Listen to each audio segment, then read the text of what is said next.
জুলাই গণ অভ্যুত্থান আমরা দেখেছি অনেক নারীরা মার খেয়েছে, তারা সম্মুখভাবেই ছিল। ইভেন এনসিপি গঠনের সময় অনেক নারীরা এগিয়ে এসেছিল। কিন্তু পরবর্তীতে দেখা গেল বিভিন্ন ধরনের আ আ কার্যক্রমে তাদেরকে আর দেখা যায় না। ইভেন এমনও হয়েছে যে যারা ছাত্র আন্দোলনে এগিয়ে ছিল সেসব নারীরা অনেক বুলিংয়ের শিকার হয়েছে এবং পরবর্তীতে পিছিয়ে গিয়েছে। তো এখন পর্যন্ত নারীরা সেই আন্দোলনের সময় যেভাবে ছিল এখন আর নেই। অনেকটা পিছিয়ে গেছে। এর কারণ কি বলে মনে করেন?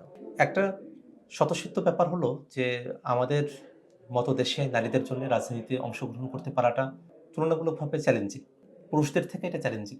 ২৪শের অভ্যুত্থানে নারীদের যে অংশগ্রহণ, এটা অভূতপূর্ব। বাংলাদেশের আন্দোলন সংগ্রামে আমরা নারীদের এত বৃহৎ অংশগ্রহণ, এত স্যাক্রিফাইসিং মেন্টালিটি থেকে অংশগ্রহণ, এটা আমরা খুবই কম দেখি আরকি। ২৪শের অভ্যুত্থানের সময়টাতে নারীরা বিশেষত নারী শিক্ষার্থী যারা, তাদের ১ম এ অংশগ্রহণ। পরে আমরা দেখেছি আমাদের মায়ের বয়সী যারা, তারাও এই আন্দোলনে এসে অংশগ্রহণ করলেন। এটা একটা স্বতঃস্ফূর্ত জায়গা থেকে তাদের এই অংশগ্রহণটা ছিল। তারা আসলে এই যে এত খুন হচ্ছে, এত রক্ত, এত জীবন চলে যাচ্ছে মানুষের, এটা তারা আসলে মাতৃত্বের যে অনুভূতি, সেখান থেকে তারা এটাকে সহ্য করতে পারেননি। তারা রাজপথে এসেছেন, তারা সাহস করেছেন।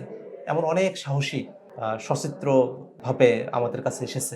আন্দোলনের পরবর্তী যে সময়কাল, তারপরে নারীরা তারা এই রাজপথের দৃশ্যপট থেকে তারা ক্রমাগত তাদের সংখ্যা হ্রাস পেতে থাকে। তাদের ঘরে ফিরে যাওয়া শুরু করেন। আমরা খুব সুইটেবল এখনো পরিবেশ তৈরি করতে পারিনি। আমাদের নারীরা যারা ২৪শের অভ্যুত্থানে অংশগ্রহণ করেছিলেন, তখন যে একটা বিশেষ প্রেক্ষাপট তৈরি হয়েছিল, যে প্রেক্ষাপটের মধ্য দিয়ে তাদের মধ্যে একটা অন্যায় যেটা ঘটে চলছে, সেটার প্রতিবাদ করাটা তারা যেভাবে গ্রহণ করে নিয়েছিল, তারা ২৪শের অভ্যুত্থানের পরবর্তী যে সময়কাল, তখন এসে ওই অন্যায় অত্যাচার যেগুলো ওই সময়ের মাত্রা, সেই মাত্রাটা আ পরবর্তীতে এসে এটা তো অভ্যুত্থানে আমাদের একটা বিজয় হলো। সেই বিজয়ের পরে তারা আর সেভাবে অংশগ্রহণ করার জায়গাটা তাদের মধ্যে কমে গেল। এটাতে সামগ্রিকভাবে আমাদের রাজনৈতিক কাঠামোর একটা দায় আছে। আমরা দেখেছি যে নারীরা যদি রাজনীতিতে অংশগ্রহণ করে, তো তাদেরকে নানা ধরনের কটু কথা বলা হয়।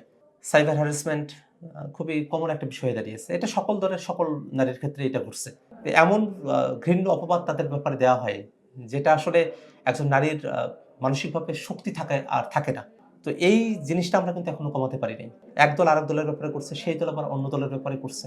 এই জায়গাটাতে একটা পরিবর্তন নিয়ে আসা প্রয়োজন।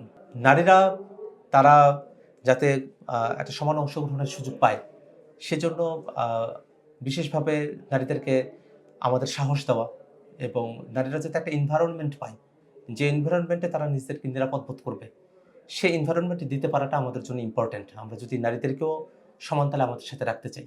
তবে জাতীয় নাগরিক পার্টি আমরা এই চেষ্টাটা করে আসছি একদম শুরুর সময় থেকে। আমরা বলেছি যে এই বাংলাদেশটা নারী এবং পুরুষ আমাদের সকলের অংশগ্রহণের মধ্য দিয়ে, এবং আমরা আমাদের সাথে এমন অনেক আ নারীরা আছেন যারা অভ্যুত্থানে অংশগ্রহণ করেছেন।